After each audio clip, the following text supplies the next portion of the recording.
beautiful. I want this right now. I keep asking him, how can I get this? And he says, we can't. And it's not fair. It feels so premium. And it's hard to believe that you can get all that for a low price tag in China. Actually, it's kind of starting to make me mad right now that we can't get this here in the US.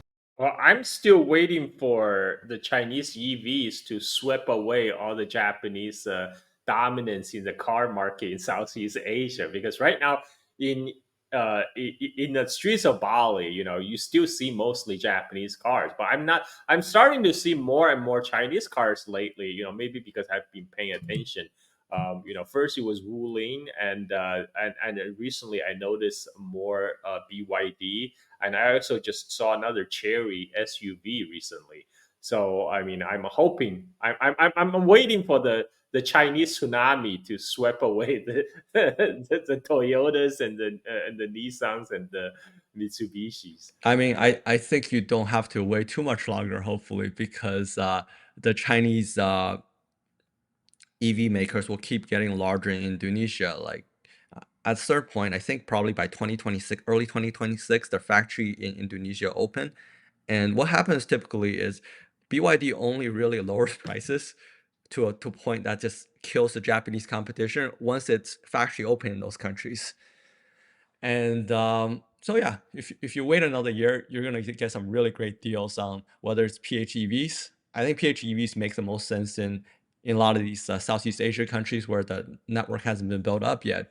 But the other thing, I'm curious to see how this works out because I spoke to Taylor Ogan about this a while ago, and he mentioned that when BYD goes into different countries in the world to negotiate for a plant, part of the thing asked for is to participate in the process of building up the electrification of the society, and that means help building up the charging infrastructure, and helping with the transmission to support the EVs also.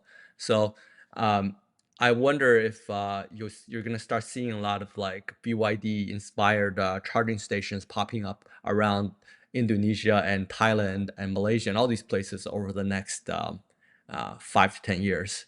And that's and only with that can you get rid of the Japanese cars. Yeah, I'm also silently looking forward to the future because there's a lot of Chinese investment currently in Indonesia's cobalt and nickel refining process because Indonesia has stated ambition to be a big global producer of nickel and cobalt, not just export them as raw commodity, raw mineral, and getting the refined products back. And so after Indonesia banned export of nickel, there's a lot of Chinese investment that came to, pretty much, I think Chinese investment dominates the nickel cobalt industry in Indonesia. And nickel and cobalt is an essential ingredient to make batteries for EVs.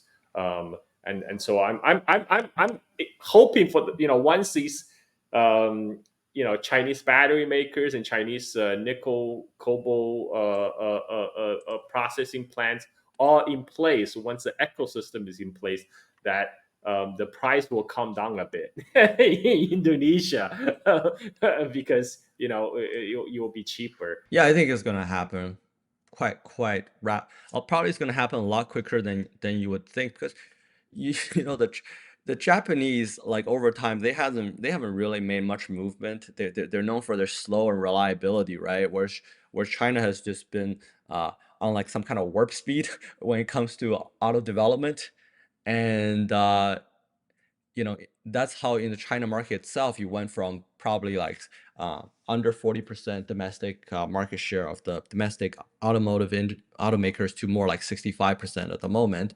And that kind of stuff doesn't happen unless the domestic automakers just really, iterate at a much faster speed.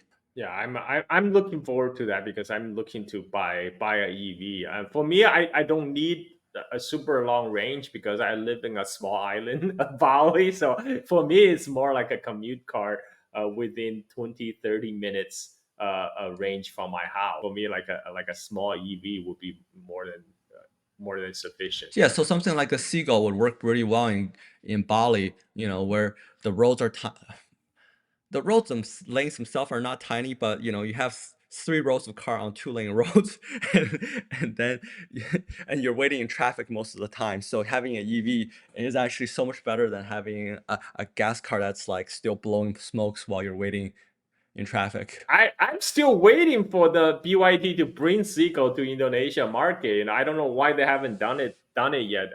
They already have BYD Seal, BYD Dolphin. They're all available right now, but now they're still, I think, about 75% more expensive than how they're priced in China. I think it's just because of the tariffs.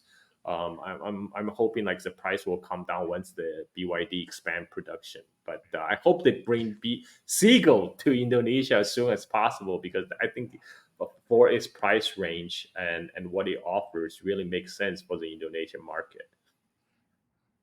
They still need to expand their fleet and dealership network. I think a lot of the delays are more due to the fact that the infrastructure hasn't been fully set up yet in Indonesia and many of the other countries. But once you have the dealer network set up, and once you have all um, the shipping needs to get the vehicles there, then you'll see a lot more of this. Hopefully, I'm Carl, just wait another 3 years. You're gonna see BYD cars everywhere in Bali. I need to send my children to school, man. I'm waiting, like I'm hoping everything happen in a year so I can get a new EV. 3 years too long. Yeah, actually, one of my boss recently mentioned he was in Mexico and saw BYD there, and he was really impressed by it. I was like, man, we don't even get BYD here. You go to Mexico, you have to go to Mexico to see what a BYD looks like.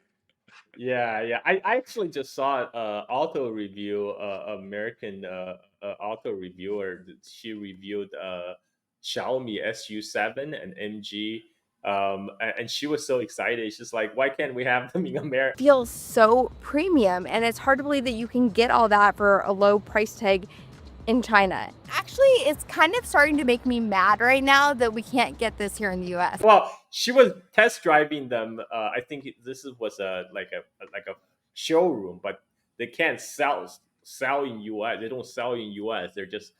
It's just like a demo for people who go there and try it out. And she was complaining like, "Why can't I have this? I'd rather have this than Tesla." Beautiful. I want this right now. I keep asking him, how can I get this? And he says we can't. And it's not fair. A lot of people would say that, including Jim Farley. Yes. But He loves his Xiaomi SU7.